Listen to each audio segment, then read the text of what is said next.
Welcome to another episode of Before You Kill Yourself with Leo Flowers.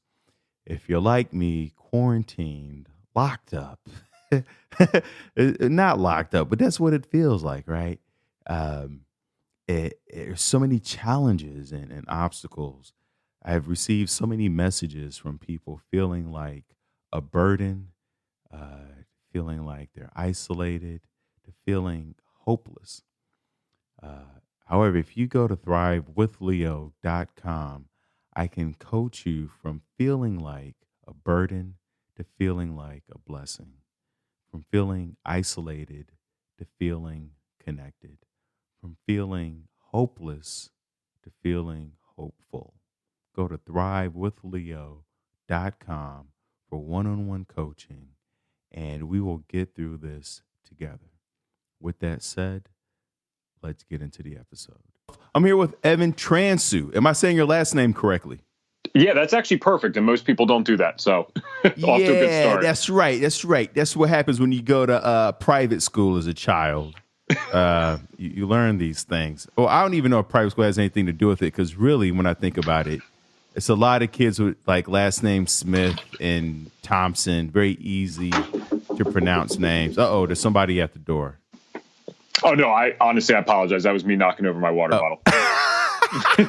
We're leaving that in, Evan. We're going to leave that that's in. That's fine. It's authentic. So you're an author of a mental health book that catalogs your 13-year battle with mental health issues. Let's get into it, man. Talk to me about this book. Talk to me about the battle. What's the struggle? What's going on?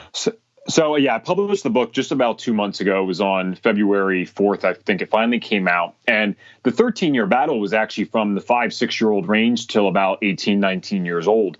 And, it started for me that I dealt with panic attacks from a very young age. And that was the first mental health symptom I had. It wasn't generalized anxiety. It wasn't depression. It wasn't substance abuse. It was these panic attacks happening. And I was lucky. I had a great family growing up. There was nothing to really complain about. So especially at the time, because I'm 24 now, so this is 19 years back, this wasn't something that was connected as being necessarily a mental health issue. We went to the doctor, and this is a good guy, nothing wrong with him.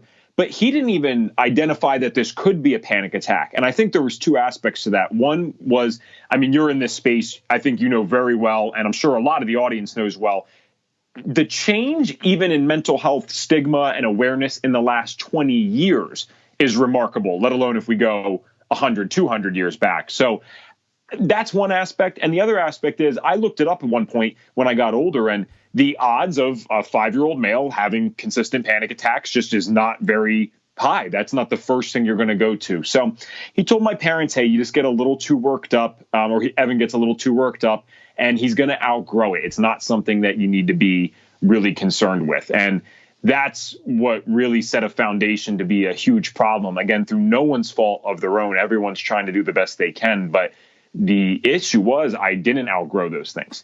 And as my teenage years came on, that's when, a lot more of the severe stuff started to happen.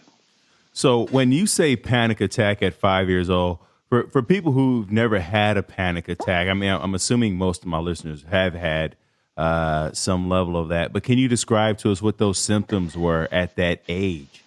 Yeah, absolutely. And it was really, honestly, pretty similar to the symptoms that I had when I was 14, 15. It was that pain in my chest, feeling like I'm going to have a heart attack. And that was very hard to conceptualize at that age. Like I had heard the term heart attack, and that was the thing that I went to, this must be what it is. But the scariest things I would always get was that shortness of breath. I just felt no matter how fast I was hyperventilating, that I could not get enough breath in, and that would last the entire time.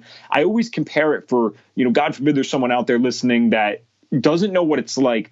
It's like you're at the pool or something as a kid when you're younger, you're messing around with your friends, and you get stuck under a raft. And there's that 2 seconds that you start freaking out because you can't breathe and you want to get that breath and you're stuck under that raft. It's like feeling like you're stuck under the raft, except it lasts for 10 to 30 minutes, in my experience at least. And it's just horrifying because it doesn't really get much worse than that, but it obviously doesn't get better until it's over. So I'd have these whole body types of things. My stomach would get upset. I'd kind of get these, I'd sweat a lot. My hands would get very clammy. But it was the thoughts in my head that were probably the scariest things of all. And it was just this idea that if I don't move, if I don't get out of here, if I don't leave wherever I'm currently at, something bad's going to happen to me or I'm going to die. So there's fight or flight response, and now they're calling it fight, flight, or freeze, which I think is very appropriate because people do different things. I am a flight person. I could be anywhere. And if I had a panic attack, it is full out sprint, just running for the sake of running to get that energy out. So that's kind of what that felt like. I'm glad you brought up the fight, flight, or freeze, because the freeze is a component that I think a lot of people misunderstand, because what happens is we think that in a lot of situations, they've noticed this, especially with date rape, that because the girl has not left, the guy interprets that as she must want it to go further, and not recognizing that she's in that freeze response. Her amygdala is overstimulated, and she doesn't know what to do. And I just know that I bring that up because so many people have ended their life because of some type of sexual assault or trauma, and it's just part of the conversation that's never had. But you see freeze happen in so many other instances where people go, are you just going to stand there and do nothing? And not realizing that person is their amygdala has just been overstimulated, and they just feel overwhelmed and stuck and don't know what decisions to make. So that freeze is such an important component to look at and study. And so many people feel stuck and don't understand it. But that's why like meditation and other calming exercises are so good to get you out of that freeze state. So yeah, Sure. Fight, flight, or freeze is so valuable. How did you, you're 5 years old, you're having panic attacks. Was there like a epigenetic connection to this? Is there a genetic? Can we go back even before that? Was mom like, escaping, running to the border for her life? What was going on? Sure. Well, you hit the nail right on the head because I'm big on, the natural side of things. And I do believe that for some people, genes are loading the gun and environment's pulling the trigger. And when we look back at my mom's history of health, we see a very, very similar layout, except, she's 27 years ahead. So she dealt with a lot more stuff in her life than myself. But we never really connected that until much later after I dealt with the worst of this stuff, that it's like, okay, we're following a pretty similar path with our health here. And it wasn't just mental health. I had a bunch of physical health symptoms that I don't typically talk about on a mental health podcast, but it is relevant because all of those connected for me. I had severe acne that started at 9 years old. I had, again, stomach issues. I had, just like malabsorption issues. Like I was always a really, really skinny guy, couldn't put on weight. It was much more than a high metabolism. It just like nothing would work.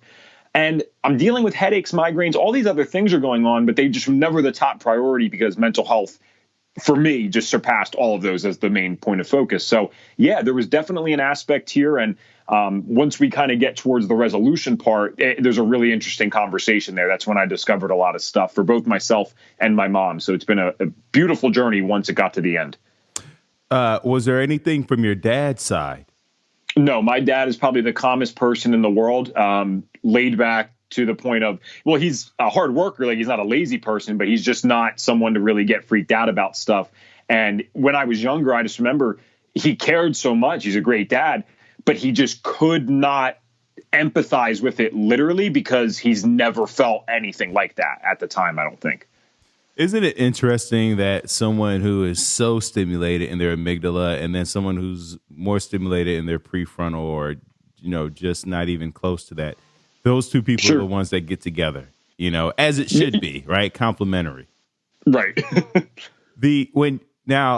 I don't know if this is a question you may have explored, but I love the fact that you said, genes load the gun, the environment pulls the trigger. An example of that is cancer, that we're all walking around with cancer genes, but it's stress, diet, etc., that determines if that gets activated or not, if the trigger is pulled. And so, same thing with mental health issues, how the environment can pull the trigger on that. My question is, was there something environmentally, even that your mom grew up in, or historically, that also may have been involved? I ask this because my sister, and not to put my sister on blast, but my sister discovered some things, behaviors about herself that she realized were linked to her mom, but then also were linked to the neighborhood. Like, it was not just a behavior that came from my mom, but a behavior that was common amongst the village, the city that my mom grew up in. So did you discover anything like that? Yes, and I will. I have no problem answering that question, but that is her story, and I don't think I'm going to go into specifics, but I don't think she would have any problem with me saying yes. My mom definitely did not have the easiest life at all. She grew up in one of the worst areas that you could possibly live in Philadelphia. And it was a little better back then, but not by much. And they definitely dealt with some hard times. And there was a lot more circumstances that were, again, just really unfavorable for her. And that could have been where a lot of this started if we're really going to go connect it like that. And I do think that's valid. I find that stuff really interesting. But yeah, unfortunately, she had the opposite of me, where, she and herself and my dad tried to create an awesome life for my sister and I. Even my dad had some struggles growing up, different types, but, a little tougher. And my mom, certainly, that is not someone I probably would have wanted to trade places with. I'll leave it at that. Fair enough. And, I also wonder is it so much that your dad is not that emotional, or is that he's figured out how to channel that differently? Does that question make sense? Because we often find out later on that the people who we thought were the rocks in our life, or the strong person, that underneath they had so much emotion going on that they didn't feel safe enough to express it, if that's the right way to phrase it. Well, no, and it's a good question. And my dad and I have talked about certain things like that because I'm fascinated by personality, and I'm not a psychologist by any means, but I'm fascinated by psychology. So we've talked about those things, and he pretty readily admits that, on his side of the family, although, we have an awesome family, they just, for whatever reason, they kind of fell into that hard times, you just work and kind of shut up and you don't complain, to the sense that he said, he doesn't really remember a lot of people talking about or saying, hey, I love you, even though we all know, or they all knew they loved each other. That's not something they would necessarily say. So I think he recognizes that he might be a little more disconnected with that kind of stuff because of those experiences. But overall, no, my dad's he's a pretty normal guy in those regards. So I don't think he's hiding some extreme emotion behind all of it. But yes, he definitely lets out a little less than the average person. And I think he has recognized why. So I think that's the first thing that we can do, or the best thing that we can do in any of those situations, is just recognize it. And then we try to work on it over time. So, you're 5 years old, panic attacks. It's not something that's typical. You're having all these other malabsorption, headaches. Take us from there. What happens after that? How do we progress?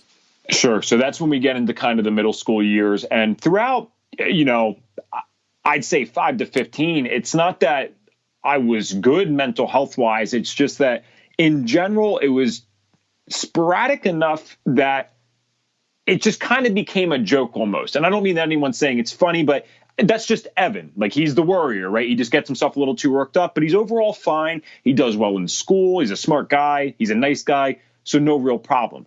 And the first event, because it's a very clear looking back first event that changed all that, was an event that I had experienced at my friend's house at around 15 years old. And we were, just hanging out, bunch of dudes, good time. We hung out all day long, and we're about probably an hour away from having everyone get picked up because obviously we're 15. So, your mom and dad drive you. But I'm sitting in his basement. We've only been down there for about 5 minutes, and we're about to just watch a show until, again, we get picked up. And I feel one of the panic attacks about to come on. Now, remember, at this time, this has still never really been identified as, hey, Evan, this is what you're experiencing when you feel those feelings. And it had probably been a little bit since I felt a full out panic attack to the point that I'm actually really freaking out. And I just lost it, man. I ran upstairs in the house, and we were in the basement, and I'm just screaming to his mom and stepdad, I can't breathe. I can't breathe. Like, I need to go to the hospital. And I did this in front of all my friends. I didn't warn them or anything, right? Because it hit me just as hard as it hit them. So his mom's like freaking out because, of course, she's watching another kid. She likes me. I'm close to the family, so she's treating me like as if it's her son coming up. And they just rushed me to the hospital, herself and my buddy, and everyone else is getting picked up. So like the stepdad stayed with them while they're taking me to the hospital. And as I'm driving there, or we're driving there, I can start to feel a little better. And I didn't let that on, though. And it's not that I was lying. I didn't want to, or excuse me, I wasn't intentionally lying. I wasn't trying to be dramatic. The reason I didn't tell them that I was starting to feel better is because I was so embarrassed of what I had just done, not only as a kid, but just as a dude, right? You don't want to show your other dude friends like that kind of serious emotion. And I didn't know how to explain it, but I didn't know, again, that, this is a panic attack necessarily, but I knew that this is something that happens to me sometimes, and I'm always fine afterwards. But we're driving to the hospital now, and I just freaked out my friend's mom. So we kind of pulled in. I'm trying to play it off, but of course they're doing, they do all your vital signs, and pretty much all my stuff's normal. So my parents came, and then that experience was the beginning of the end for me with mental health, if you will, except it took a few years to get there. So I'm not sure. Do you want me to just go into that right now? Yeah, absolutely. Because what do you mean the beginning of the end? Yeah, so it was just, when I say that, it's not just, again, to be dramatic. It really is quite literally, the end of my life as I knew it. I, for whatever reason, after that day, my panic attacks were nothing like they had been in the past. They were incredibly severe. And not that there's anything really as such as a mild panic attack, but I just mean debilitating. And they happened every single day. And they happened every day for about 3.5, 4 months straight, sometimes multiple times a day. And I mean, like, there was not one day skipped during that time. And it just very quickly broke me down. I couldn't perform in school anymore. I went from a guy, I'm not bragging, this was the only thing I was ever really good at. I certainly wasn't good at athletics or talking to people or anything. I did exceptional in school. And now, you can see that I can barely hold on. I can kind of keep it up with the topics that I most like math and stuff, but the other things that require even the most minimal work, I can't do because I'm freaking out in school. Ending up missing at least one day a week because I'm so tired. I really was not just being lazy. I'm not staying home just playing video games. I physically could not go to school. And, I'm working with my parents at this point. They kind of know something's going on. I'm not selling it as bad as it is because I really didn't want to share these things, but they knew I ended up in the hospital. I couldn't hide this stuff anymore. So we tried to do some things. We went to different doctors, and unfortunately, no one was really able to help out, despite how well-meaning they may have been. And, then summer came because this was all started towards kind of the end of the school year. And, we just forgot about it. We don't really talk about it anymore. I'm hanging out with friends a lot at the time. And, okay, it's not a big deal. And as those things progressed, that's when the depression started to sink in. And depression for me, I always try to describe this when I'm telling people, anxiety is very obvious. Even if you don't know what anxiety is, if you're sitting here right now, completely calm, completely normal, and I force, a panic attack on you, okay, it's pretty obvious that you just changed your physiology and your mental state. Whereas depression for me was this small 1% changes every single day. And then a few months goes by and I look back and I realize, wow, I'm a completely different person that's thinking completely differently. And that was the first time in my life that I turned to drugs to feel something different. I was the last person in my friend group to try any kind of drug. And I'm talking even something like tobacco. I was scared. I didn't want to do those things. I had such bad anxiety that I was terrified of doing those types of things. I didn't have that curiosity that I feel like is actually probably pretty natural for a lot of teenagers to have, as long as they don't go overboard and do really stupid things with it. I think it's completely natural to have the urge to say, hey, maybe I want to have a few drinks if all my other friends are doing it. Now, whether or not I condone that is a different question, right? But I think it's natural, and I didn't have that. But I wanted to feel something different because I think a lot of people think depression is just sadness. I would describe depression for me as anger and numbness. And I didn't know that's what depression could look like. So when I say the beginning of the end, what I really am getting at is when I started using those drugs because of those daily experiences that I'm having, that just destroyed me. I went 2 years, pretty much every single day, high on something, whether it was just weed. Well, I shouldn't say just weed, because I do think weed can have a pretty bad effect if we're dealing with unresolved mental health issues. But then that led to Xanax, that led to alcohol, and just mixing those things together, just trying to feel different. And I got to the point where, really, for lack of better words, I kind of lost my mind, and I got myself in a lot of trouble. When you say, now you said Xanax and alcohol, were there other drugs involved? No. And see, that's what's, I think the only proof that I really didn't want to be doing those things is that fact. Every single other person in my friend group has tried pretty much anything you can imagine at least once. I'm only adding these things in as needed. And it was just when I started out with marijuana, and then that doesn't do it anymore. So I actually tried Xanax before I ever tried alcohol. And that was because I'm doing my own research, trying to play doctor. I knew that Xanax was used for these things because at this point, I'd kind of come to the conclusion, okay, this is clearly panic attacks. This is anxiety. I wasn't sure on the depression, but I knew that those the anxious aspects were there. So I started self-treating by buying this illegally. I only ever added in alcohol to kind of strengthen those things when I felt like it wasn't enough, or if I didn't have enough Xanax. So it was a terrible prescription to give yourself. But I mean, I cannot stress enough. I swear to people, I was terrified of doing drugs, but I just wanted to feel something other than numb and angry all the time. So what are you doing now to help manage it? To sit down and be able to write a book, that requires a certain level of calm that even people without panic attacks and things like that have. But before you even answer that question, I want to go back to when you were 5. Mm-hmm. When you look back, was there a precipitating event? Was there a thing that, as you look back, you go, oh, I forgot that thing that happened, that maybe have given some legitimacy to why you would have a panic attack? That's a great question. And I try to be as objective as possible. And I look back and I've asked my parents, just in case, like, am I missing something here? And to the best of my ability, I can see that the answer is no. Now, I'm assuming if there was something that traumatic that happened, and family's hiding it from me, I really trust my family. And I'm assuming they would only be doing that because they believe that's what's best.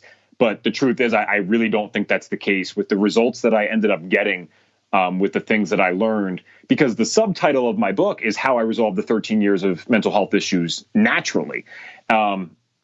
I really do believe that this was a body that was sick and a body that had sensitivities to foods, and it wasn't identified.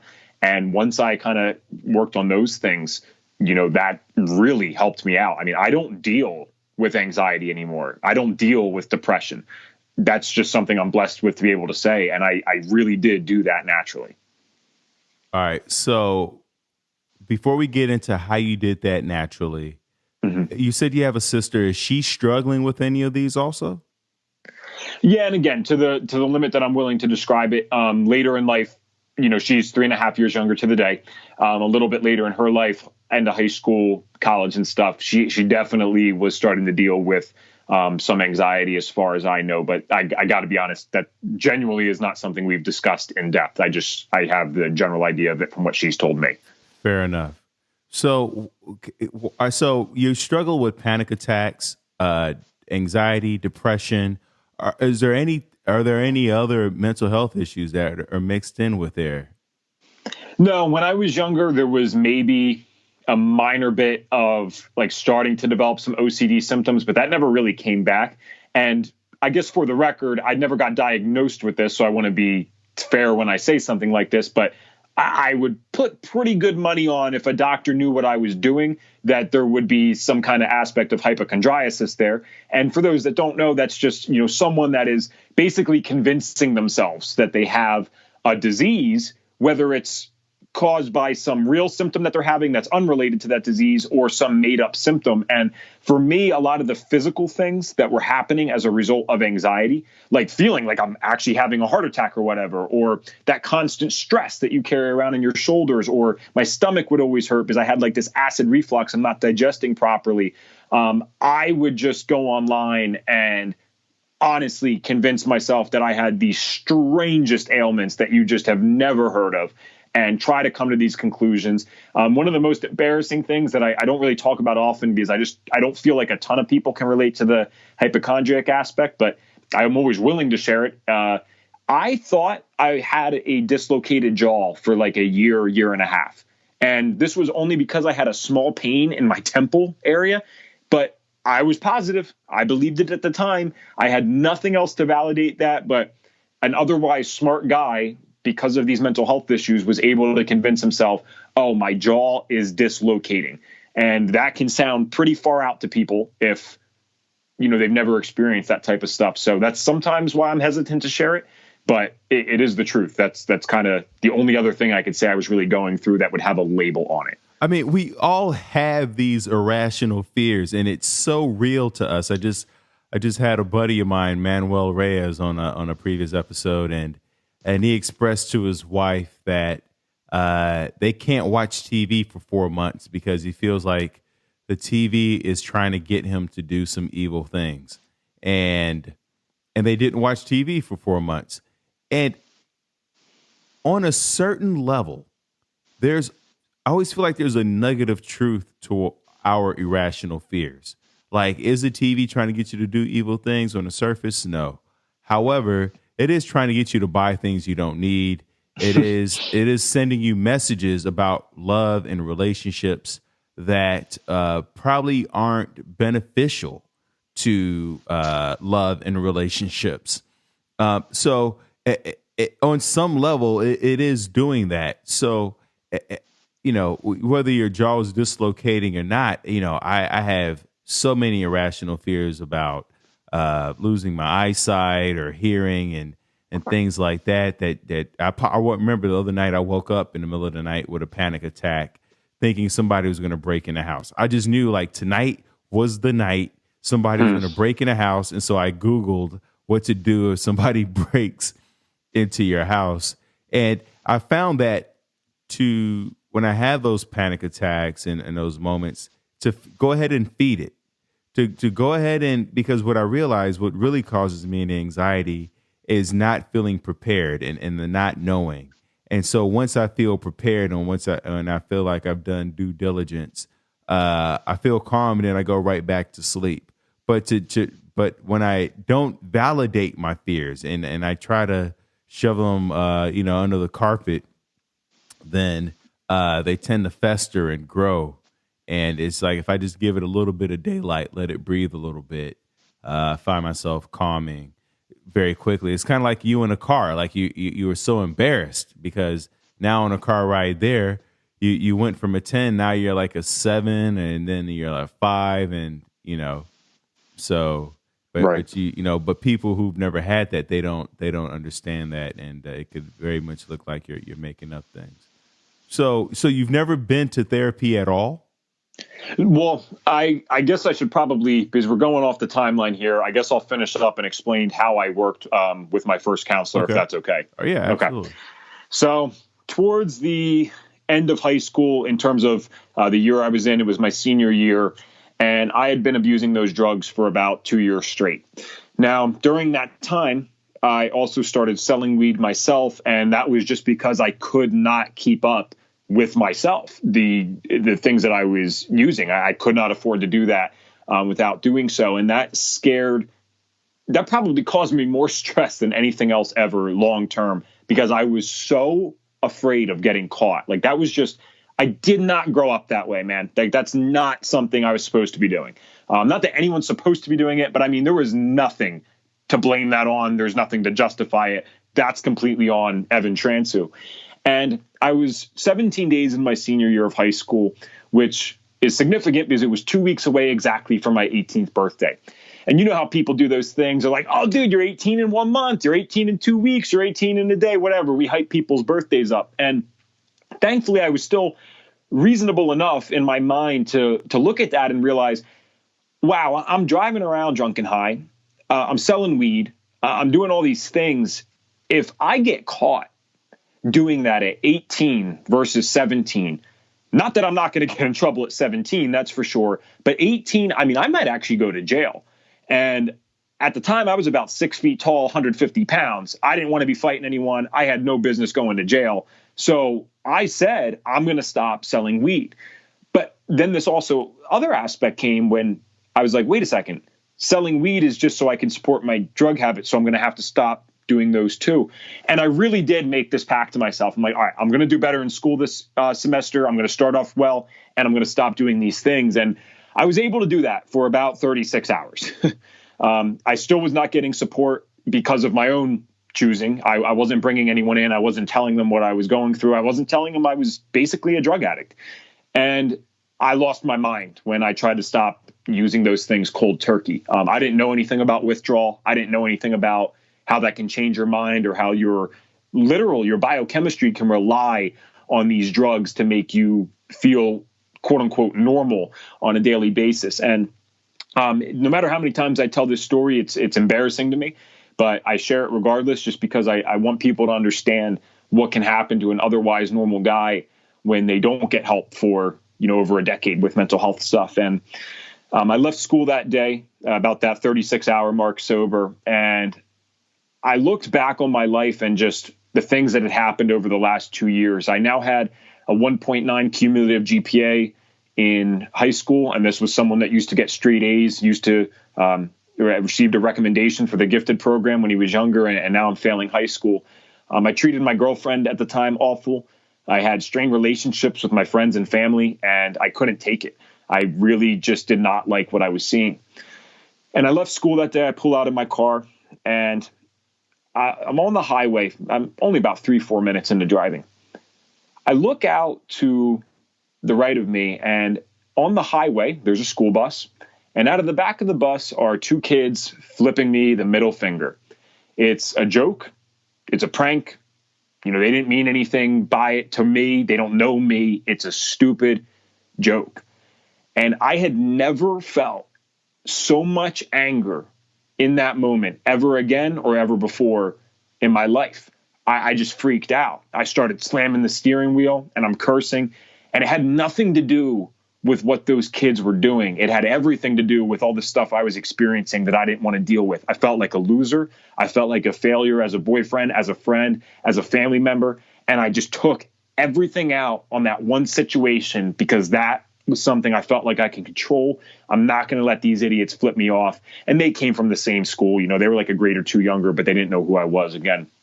And honestly, man, again, this is one of the most embarrassing things I could possibly share, but I followed the school bus, and I followed them to the point of those guys getting dropped off. It was a very serious altercation that, thank God, no one actually got physically hurt. But at a point in my selling career of selling weed, I had purchased a stun gun, like the ones that the cops have. The reason I did this is because I was dealing with sketchy people, and I had been robbed multiple times. And I told you, I'm not a fighter. And even if I was a fighter, I couldn't fight because I was just too skinny. I was too small. So this wasn't to actually stun someone. It's just to scare the hell out of them if they try to rob me. And I eventually lost that memory. I'm not sure if I ever had it, but I had to watch a cell phone video of me in that situation in front of my superintendent of my school district, my guidance counselor from school, my house principal, and my parents. And what I saw, basically made me sick to my stomach. Again, no one physically got hurt, but the threats that were made, the reaction to something so damn stupid. That was a very big moment in my life. I was arrested that day for terroristic threats and, owning that weapon. I was kicked out of school 2 weeks later. I spent my 18th birthday on house arrest because of that. And I basically just watched my life completely fall apart. And that's where it leads up to the counseling thing. I never was willing to get help. I never was willing to talk about my emotions or the things that I was going through.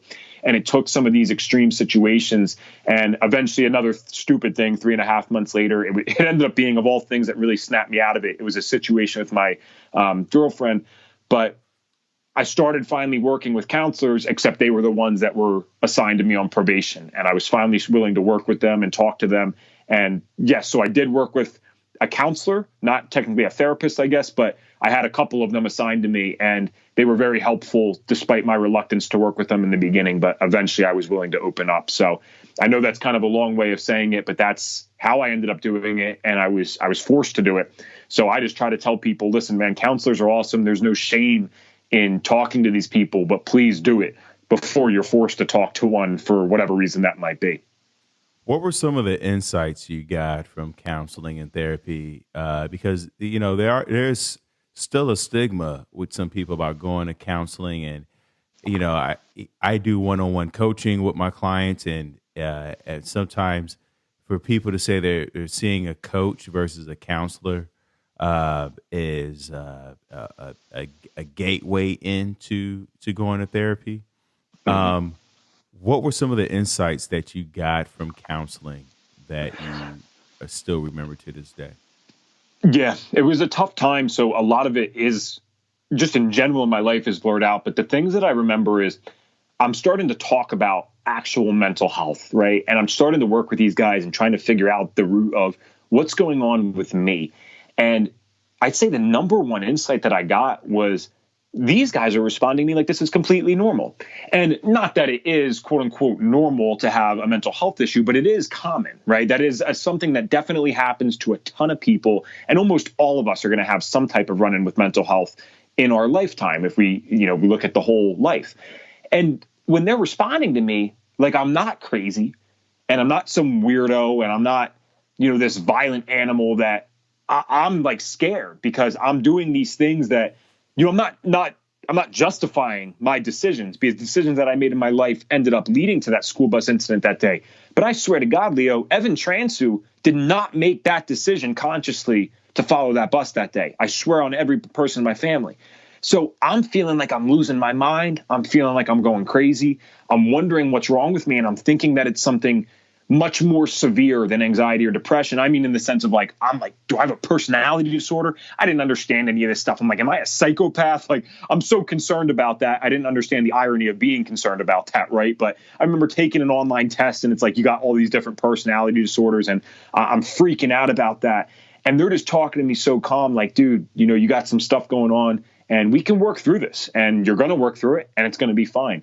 And the way they responded was probably the biggest insight that I got that, hey, Evan, you're not crazy. You're an individual dealing with a real problem or real problems, and these have names, and we can get through that.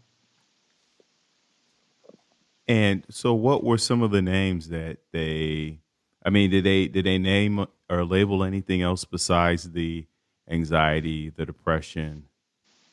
No, the only official labels I've ever got were major depressive disorder, generalized anxiety disorder, and panic disorder. So that's why I'm clear with my disclaimers that, yes, do I believe at one point I was a hypochondriac? Sure. Have I ever been diagnosed with that and can say that for certain? No. And I don't think anyone should play doctor. Trust me, I've learned that the hard way. So I'm very careful with what I say with things like that. But no, only those three as actually what I've been diagnosed with. The thing that I love that you said is how they talk to you as if what you were saying was normal, because so many people do struggle with different types of mental health issues, whether they feel like a burden or alone, or they have panic attacks. And it's something that, some people experience in a specific time in their life. Some people experience it throughout their entire life. But when you're able to talk to someone who can listen and validate and make you feel like you're okay and you're going to be okay and going to be better, it's very soothing. It's very calming. Mm-hmm, for sure. What happened after that? How did you progress from there? Right. So again, I had that. It wasn't even all those things that happened with getting arrested or whatever. It was about 3.5 months later. And I had a stupid little altercation with my girlfriend that I'll spare you all the details on. But there's one part that's important because it was what I call my aha moment. And what happened is it's New Year's Eve, coincidentally, completely coincidental. And I convinced my parents and probation officer that I should be allowed out that night. And this is only because these people aren't stupid, but they only let me out because they thought I was doing well. They didn't know that I was still abusing drugs while on probation and even on house arrest. I was just hiding these things from people, and I learned how to fake the stuff. I mean, it was a crazy way to be living my life. But I went out that night, and there were 2 rules. They weren't that stupid, right? You're home at 12:15, and you're getting picked up at 12 by mom and dad. So you have a fun time, but those are the rules. So not much of a New Year's Eve when you're 18 years old, but still better than sitting at home with mom and dad all night. So we went out, and my girlfriend and I get picked up at 12 o'clock, just like we're supposed to. And she had only drank, a few times in her life. She wasn't really someone that, not that this is a good thing to be able to do, but couldn't really handle it as well because I had hid drugs for years from my parents. So I get in the car. I'm cool. I went out, did my thing that night. I was arrogant. No problem. I'll hide this. And she gets in the car too. And within about 30 seconds, they know she's messed up. So they turn around and they start yelling at her because they didn't even believe I could be so stupid as to also be drunk and high on New Year's Eve while on probation, while getting picked up by my own mom and dad. I think it was so stupid to do that it actually wasn't obvious. So they're yelling at her, and a half decent guy would have said, you know what? Hey, listen, I kind of talked her into this night. Please, don't take that out on her. But I didn't do that. I went home, and when we got to my room, I started freaking out at her, and I said things I wouldn't repeat on a podcast. And this is someone I cared about, right? And I made her cry. And it wasn't until I woke up in the morning and I'm sober. And if you ever drank too much alcohol in your life, anyone out there, I'm sure none of you guys have, but for those that have, you have those like hungover regrets. You're like, oh, I'm never drinking alcohol again in my life. And I had that, but I also had some insights. And the insight that hit me the hardest was just, dude, what a loser you are. Like, you're sitting here because you don't want to deal with your stuff, and you're taking this out on someone that really cares about you and is stuck with you through these things. And you're just projecting. Right? Like, you talked her into doing it last night, and then you're yelling at her, not for doing it, but for getting caught. Like, what an idiotic thing to be blaming someone for. And it just hit me like a brick wall that it wasn't Evan Transue and his mental health issues anymore. It was Evan Transue's mental health issues and his girlfriend and his family and his friends. I'm bringing everyone else down with me because of the things that I don't want to deal with. So if I can't change for them, if I can't change for myself, I need to be able to change for them. And that aha moment, it wasn't sunshine and rainbows after that, but I started that process. I started working with those counselors, and I mean actually working with them, because I had been seeing them, but seeing them and working with them is a lot different. And if you're coaching people, I read that, you have a degree and stuff in this type of work, that seeing and working with are completely different things when it comes to therapy or counseling or things like that. And I really just said I wanted to get better. And I am a huge believer. You ever heard of a book called The Alchemist by Paulo Coelho? Absolutely. Absolutely. I've read that book. Will Smith talks about that book. It's an amazing book. Awesome. And, they say in there, and I'm paraphrasing a little bit, I don't remember the exact quote, but it's, when when you make a powerful decision or you make a strong decision, something along those lines, the whole universe conspires to make it happen. And I had made a decision that this was not the way my story's going to end. Like, I'm not going to be someone who got kicked out of high school. I'm not going to be someone who just never amounts to anything. I'm going to figure this out. I got no idea how the hell I'm going to do that, but I am going to figure it out. And again, that decision that was made, the universe just started sending things into my life. God started sending things to my life where I met these amazing people, like seriously, through just random chance, that were young adults, but still, 3.5, 4, even 5 years older than myself. And they started mentoring me. They got me into personal development. And that's how I even read The Alchemist. They got me reading books like that and just starting focusing on my mindset. And when I did that, I really started changing as a person, and I became a more motivated individual. I became someone that, not through woo-woo motivation, but through actual knowledge, realized that he could do probably anything he wanted in his life, and so could anyone else. I'm not ignorant enough to sit here, Leo, and say at 24 years old, when I've never basically kicked a soccer ball in my life other than gym class, that I'm going to go out and become, someone that does it pro. I'm not ignorant like that. But when I say I can do anything I want, if I developed a passion for soccer tomorrow, do I genuinely believe that I am someone that can make a career out of that, could enjoy his life doing something with it, whether it's announcing on YouTube or just, running a soccer podcast or being the best announcer ever? Yes, I do genuinely believe you give me enough time and I could figure that out. And that was the personal development stuff that allowed me to do that, which would eventually lead to me just trying different doctors, trying different things, and finally finding my resolution to my mental health and a lot of my physical health issues in the natural side of things. So you read The Alchemist, it inspires and instills in you the idea that the universe is working for you, not against you, and that what you put your mind to do can manifest itself. And you also had these mentors that were showing you another light. What other things had you put in place to help, alleviate the panic attack symptoms and get you back to 100? Yeah. So I got to be honest, I'm not sure what eventually would have stopped it, but maybe it was just the feeling like I'm doing something with my life, because the panic attacks kind of chilled out after high school regardless. I'm not saying that meant they never happened, but they weren't a daily thing. I mean, I was still a generally anxious guy. I dealt with some depression, but it was starting to get better. And the things that really relieved those symptoms, though, were ironically the same things that were happening as a result of me being in that new group of friends.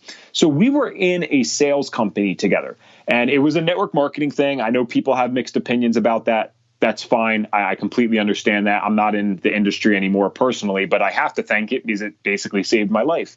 The product that we were selling was a healthy energy drink, and it was a whole health line and just all that type of stuff that you would expect out of those types of companies.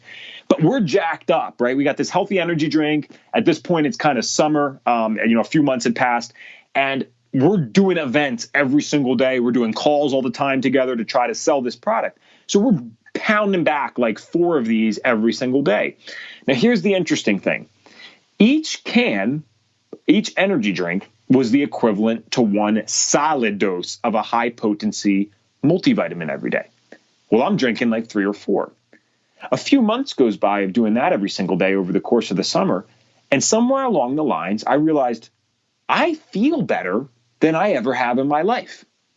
Well, I stay with the friends no matter what, but eventually the sales company falls out and I stop drinking those drinks. Again, I'm still around the same people, thank God, but I'm stopping drinking those.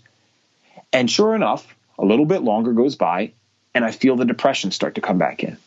And I feel myself being a generally anxious person once more. And there was something that hit me like a light bulb when I looked back and was trying to figure out what changed. I'm like, oh my God. I'm like, was this because of that multivitamin? I'm like, is that even a thing? Like, I had no idea if that was possible. I just said, can mental health issues be caused by the things I'm putting, or rather not putting, into my body? And that was like going down the most beautiful rabbit hole ever, because natural health is there's a lot to learn in that. But I found my passion in that, and I started doing my own research. I got into different certification programs, Institute for Integrative Nutrition, Functional Diagnostic Nutrition, and I'm basically self-teaching myself these principles about health, and I'm experimenting and I'm trying different things. And I eventually had some more functional-minded practitioners help me with some lab testing, and I'm looking at what's going on in my body, and I was banged up, man. I mean, I had my guts all messed up. My hormones are messed up. It's amazing that I didn't feel worse. So I started doing the things that I was learning, and I started living a better lifestyle, taking care of my habits, both eating and sleeping, working on the results that I got from these lab tests through supplementation and through other natural healing modalities. And I basically got better in a matter of 6 months, and I felt amazing. And it was so cool because I had this objective data showing me what was wrong, and then looking back and seeing, oh, you know what? That got better, and I started feeling better. And my physical health symptoms that I had listed previously in this podcast, they started getting better too. Some of those have been completely resolved. In fact, most of them are. When I say genes load the gun, environment pulls the trigger, I cannot say that for everyone, but that is literally the truth for me. because I didn't go through any serious counseling or therapy that made me look at the trauma that I dealt with in my life. That helped, but that wasn't the end all be all. That was just more motivation than anything. I changed my lifestyle around. I figured out what my body's reacting to, switched those things up, and I cured my mental health issues. And it was the coolest thing in the world to me. So bringing this full circle, that's why I ended up writing the book, because there is some people out there that have had similar experiences and that have done this stuff. I'm looking at our younger generation, and I am seeing dramatically increased rates of anxiety, depression. And some people write that off to, oh, we just have increased awareness and increased diagnosis. Okay, fair enough. You know what we don't have increased diagnosis of? Suicide. And in the last 15 years, suicide has gone up in every single state in America except Nevada, where it went down by 1%. The highest state, North Dakota, with 57% increase in young adults. We don't misdiagnose suicide. That's a pretty obvious thing. There might be, I want to be full disclaimer, yeah, you might not understand it sometimes. It might be, hey, we don't know the cause of death, but that's not enough to justify those percentages. So we are seeing an increase in mental health issues, and that has to be something more than just genes, because there's only one generation in that time. Everyone with the bad genes just didn't create a whole family tree of people that are spreading throughout the country. One generation, we're seeing the increase. What's changing? We'll look at what we're doing in our environment. So when you talk about supplements, you talk about nutrition, you talk about sleeping, what are the supplements that well, first of all, let's backtrack a little bit. You said through your study of integrative and functional, nutrition, that you learned some things that were jacked up. Talk to us about what that was. I mean, was it a thyroid? Your pancreas wasn't secreting? Like, what's going on physiologically? And then walk us through the supplement, the eating, the sleeping, and all those. Absolutely. And I will keep this as user-friendly or listener-friendly as possible to respect people out there that might not have some kind of medical background. Totally get that. One of the things that I saw that was most sticking out to me was that I had a lot of issues going on with my gut. So the gut is a whole system of things for those listening, but specifically what I'm talking about when we're getting into these tests is more or less what's going on in your small intestine. So the small intestine is where a lot of your food's assimilated, your nutrients are assimilated and absorbed. Well, when you have a broken down gut, for lack of more complicated terms and definitions, you can't absorb and assimilate a lot of nutrients. So mine was beat to hell. I remember taking the one lab test, and it was with a naturopathic doctor of natural medicine. And she had these ranges for, how well you were absorbing stuff. Mine was so low that it was just like in the bottom thing where like she really could not even detect that I was absorbing much of what I was eating, which is crazy when you look at, that's where I was talking about those malabsorption issues. I mean, I could not gain weight when I was younger. I would just poop it all out, basically. I know it sounds funny, but seriously, for those listening and interested in this topic, I had these giant poops when I was younger, and that was always a joke with my family. Like, that was just a funny thing. Evan would clog the toilet.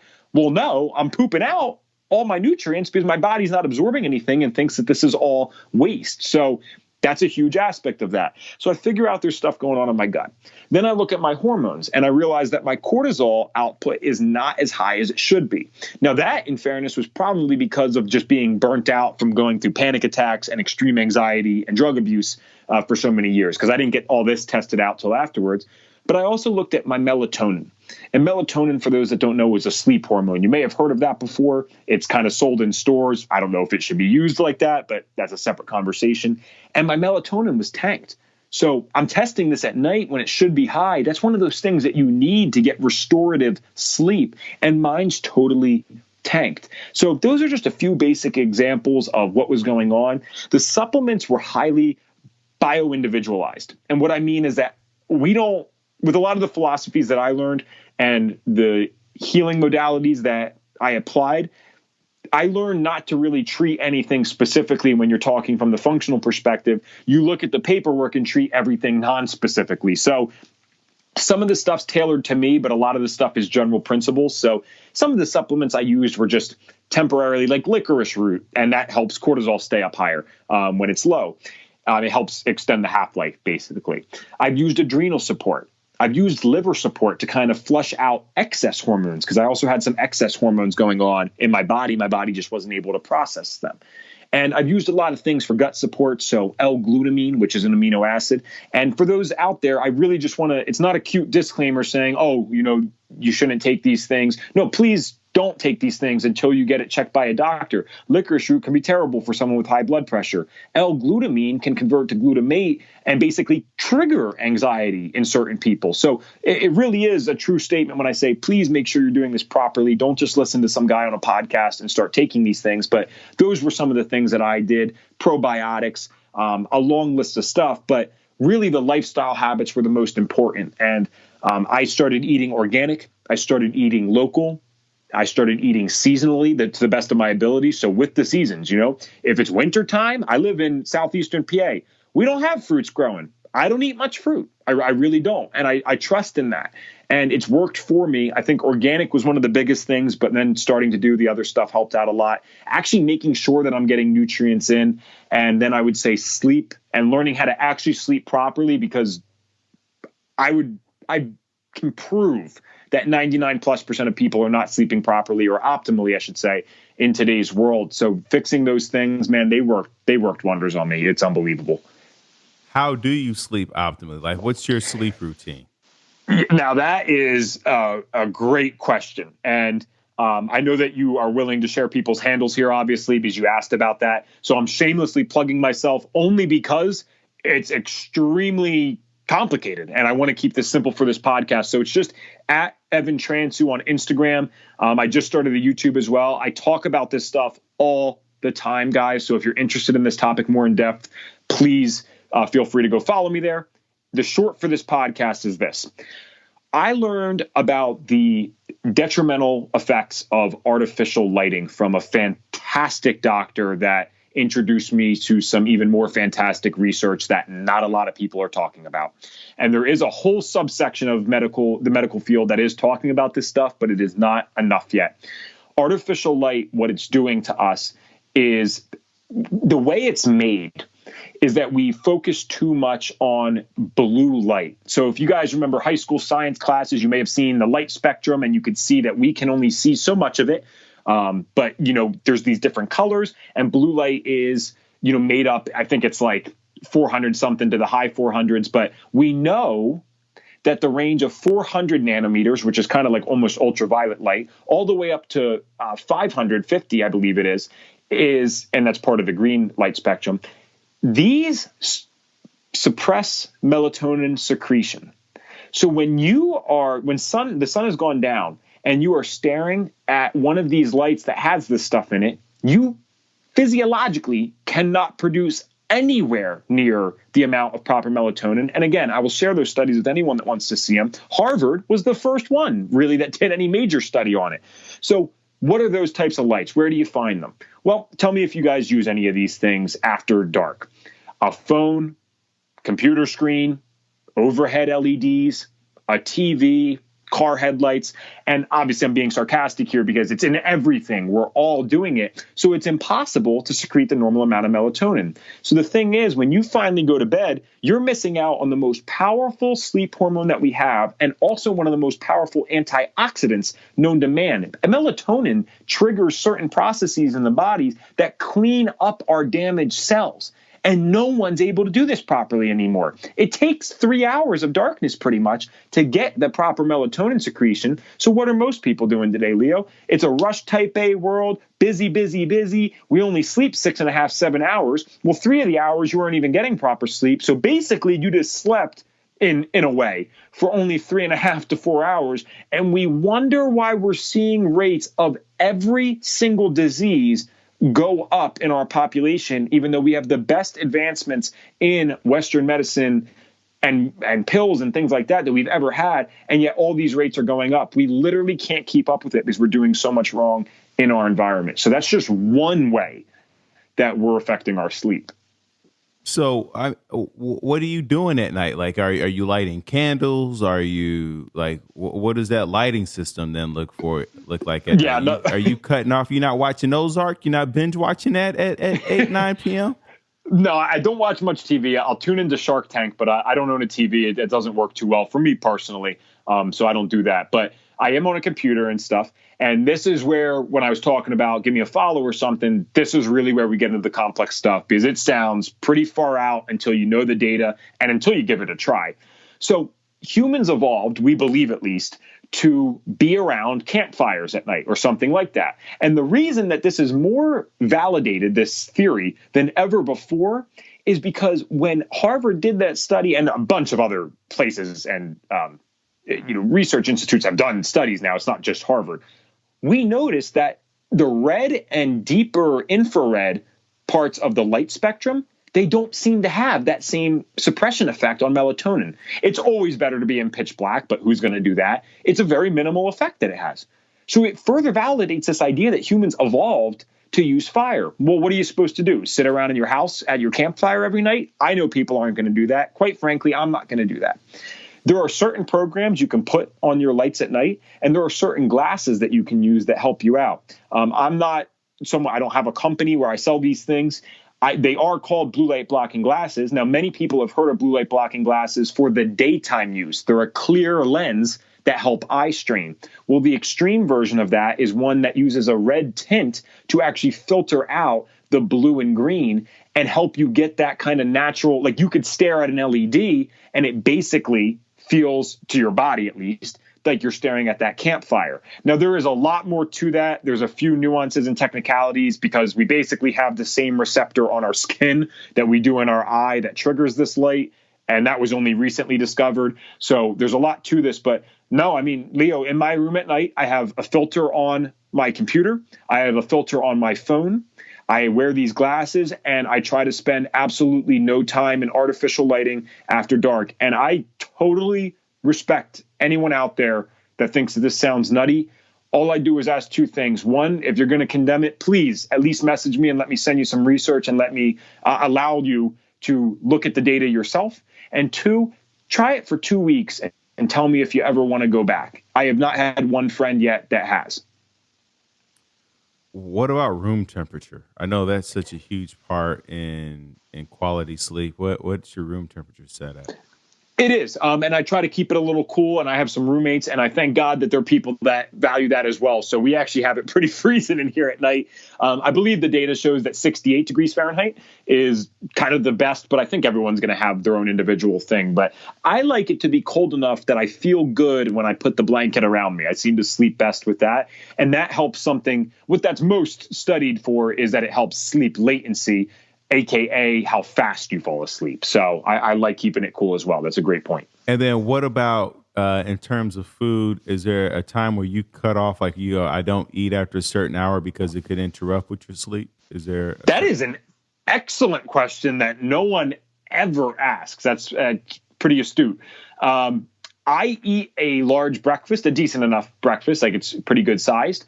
I will eat a late lunch, very early dinner, but I do something called intermittent fasting, and I really don't call it intermittent fasting. I think it's probably how we're supposed to be eating. I never, 99 days out of 100, I do not eat past dark, almost ever. And just to be realistic, it's probably 95% of the time, just so I'm not being a little dramatic with that, because I go out to dinner every now and then, I guess, with friends or family. 95% of the time of the year, I do not eat past dark. And I try to eat like an hour or two before sunset. So again, I was trying not to get too complicated with all this stuff. The reason I didn't mention that originally is just because I don't like to overwhelm people with too much at once. But there's a lot of studies showing that, the food and the time we eat has a lot to do with our circadian rhythm, which is what we're trying to fix when we have the blue light blocked at night and we're using those glasses and things like that. So I try to follow that the best I can. I have seen remarkable results from stopping eating like an hour before bed. Like that really affects my sleep. If I stop eating 4 hours before bed, I sleep like a rock. So I absolutely try to keep to a consistent meal timing. And then do you have a overall type of general diet that you're eating? Are you like doing a blood type diet? Are you doing, besides your intermittent fasting or anti-inflammatory, what are you doing there?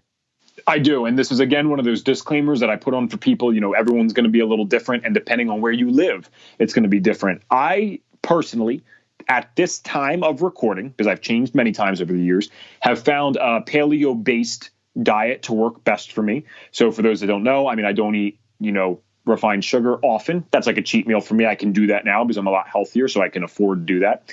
I don't eat grains. I definitely don't eat gluten and stuff. I react terribly to that. So I eat a lot of meats. I eat a lot of fresh vegetables. I eat seafood. I eat things that are local and, again, seasonal to me. I'll eat more fruits in the summer. I'll eat pretty much no fruit in the winter. That's what works for me personally. And I typically only eat 2 meals a day, and they're both very large meals. And that's, again, what works for me. So we've talked about nutrition. We've talked about supplements and sleeping. Are there other daily habits that you have, or weekly habits, or even monthly or quarterly that you do to ground yourself, to recharge yourself? Some people journal, others meditate, some people go on counseling retreats. What are you doing? Nature hikes. What are you doing to ground yourself outside of the food and sleep? You just hit it with the last one. Getting out into nature, not only from the scientific reasons of why that's beneficial. I found that right at like 18. And I seriously mean that. It's not like I hadn't been outside before in my life, right? But, I'd never been camping, never really been hiking. Like, my family just wasn't into that. It wasn't something that we did. And I started doing that myself because, I was out of high school, so I had a lot of time by myself because, my friends are still in there and I'm having a lot of time to reflect. And I just started going outside and going to the local parks. And I fell so in love with it that I ended up setting a goal to hit the highest point in every state in America just before I die one day. I feel so good when I am out in those mountains and I'm pursuing the top, the peak. I'm looking for the next height. It is the ultimate fun to me. I could spend the rest of my life out there. I really could. And so, yeah, that's like the number one thing for me is I get back into nature. That has a lot of scientific reasons behind it, but I think you don't have to be a scientist to know that that's probably what we're supposed to be doing. So I wish I had known that back then, because I would have tried to force myself on my most depressed days where you feel like you have no energy and can't get out of bed. Evan, please just get outside for 30 minutes in the sun. Just try to do it. I don't care if you sit the whole damn time. I don't care if you literally walk out your parents' back step and that's all you go to. Try to get outside and get that natural feeling. Being outdoors, being in nature, especially swimming. I'm so fortunate to live in LA, and there's the ocean there. There's nothing better than, I understand. I mean, when you look at surfers, they got this energy about them, and people who swimming and people who are out in nature. There's just something that makes you feel connected and less lonely in the world. I love it. There's just really. It's one of the best natural remedies for most mental health issues. Right. Evan, Transue, is there anything we haven't talked about that you feel like listeners need to know? You talked about how many people have struggled with suicidality, and I know that you've had a few of those thoughts also. What was the thing that gave you hope, that pulled you off the ledge? For me, I know this isn't as sexy for most people, but it was following that science and getting that hint that I could genuinely figure this out, because you're absolutely right. I did have those thoughts, and I've learned something. Human beings have an unbelievable resilience and ability to handle pain, both physical and mental. And I sometimes looked at myself and I said, you know what? I'm not like a prisoner of war. And I've heard those guys and girls get out of stories like that. How come I feel like I need to take my own life and they survived? Well, I would never make that direct comparison between those two experiences. They're completely different. But if people could put that aside and focus on the concepts for me, I'd appreciate that. Because what I'm getting at is, you know what those people had? One, they're tough. They're trained, right? But the other thing is, they know their buddies are coming to get them. Someone's looking for them. If they just hold on another day, they might get rescued. When we're in the worst of our mental health, I might not have been through anywhere near as much pain as someone that's dealt with something like that. But I felt like there was no end. And I'm just like, this is never going away. And so having that practical hope reignited in me to see that, okay, like I can change my life around. I can make some decisions. I can learn and use that brain. Remember, I told you that was the only thing I was ever good at. I was a smart guy, and I finally can use this for something, because I hated school. Even when I was good at it, I didn't like it. What kid does really? I'm using that brain to figure out my own problem and learn this nutrition and learn this science. And when I had that practical hope, that's what did it for me. And in the book, I even say, that this is the reason it's being written, is to provide practical hope, not motivational woo-woo, not just like, oh, you can do it, Timmy, or you can do it, Sally. No, practical motivation. Here are some things to look at if you've never looked at them before. So I love the name of your podcast, because I honestly, man, I just didn't have the guts to put something like that in my book, but that's exactly what I was thinking. I wanted it to be something that people read before they decided to take their own life. Please just read this one more thing. Evan, thank you so much for sharing that. Thank you so much for sharing your story. Plug all your things. Where you already talked about the Instagram, but plug it all over again. Where can people find you, reach out to you, get the book? I appreciate it, man. Thank you. So yeah, Instagram is my most active social media at this time. It's at Evan Transue. Facebook's also great. I add friends when I can tell, shoot me a message, let me know who you are. I'll add you as a friend, no worries. But everything's public otherwise, so you could follow on there. The YouTube is new, also at Evan Transue. Just started that a few weeks ago because of everything going on with COVID-19. I figured it's a great time to capitalize on that. Amazon has the book.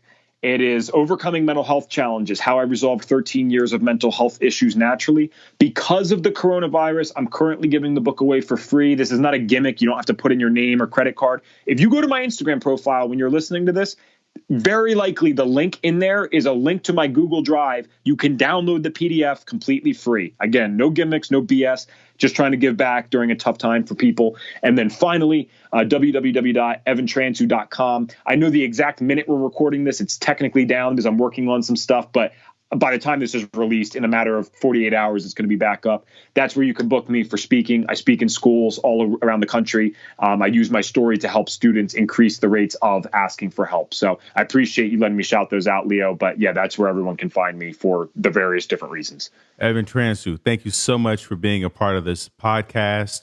I always ask this of all my guests, because I believe that there's always one person who's listening in who may be on the precipice of ending their life. Before you kill yourself, what would you say to them, Evan? Wow, that's a deep question. I like that. What I would say to them, if I could somehow get this through their head at the time, because I've been through it and I know how hard it is to receive messages during those moments, I would tell them to please, before they make a decision like that, know that they exhausted all options. And again, my book's just one small piece of that puzzle. There's a million other pieces that other people have created out there. I say I would dare you to exhaust all options. If you're going to do this anyway, do you really want to do it and be able to say, I didn't try everything, no matter how weird it sounded, that I possibly could? And that was the decision I made for myself at one time, and it worked out. And I would share that with them so that they know, even someone that's been on the brink himself, I applied that same message. So it's not just BS. It's something I've done in my own life, and it worked.